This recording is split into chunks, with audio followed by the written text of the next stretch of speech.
Saudara, ada fenomena banyaknya ikan yang ditemukan mati mendadak di muara Sungai Marana, Kabupaten Maros, Sulawesi Selatan, membuat nelayan khawatir. Ini adalah rekaman video amatir salah seorang warga di Desa Maranlu, Kecamatan Lau, Kabupaten Maros, Sulawesi Selatan. Warga menemukan fenomena banyaknya ikan ditemukan mati mendadak di sepanjang muara Sungai Marana yang terbawa arus dari laut. Fenomena ini diketahui telah terjadi sejak beberapa hari terakhir.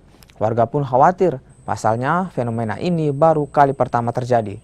Tak hanya ikan, kepiting dan juga kerang ditemukan mati mendadak dan membuat warga lainnya enggan makan hasil laut. Warga menduga fenomena ini akibat air tercemar. Sementara tidak keluar lagi, biar keluar tidak dapat hasil. Tidak dapat hasil. Iya. Pak, apa sih Pak, sudah tahu Pak penyebabnya apa yang membuat sampai banyak ikan mati di sungai ini Pak, di Muara ini?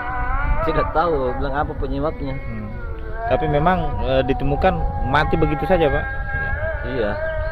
Beberapa enggak ada yang biasa, enggak ada yang berani beli lagi. Biasanya yang ditunggu kalau sudah pulang dari laut itu banyak yang tunggu di rumah. Sekarang enggak, takut beli ikan kita.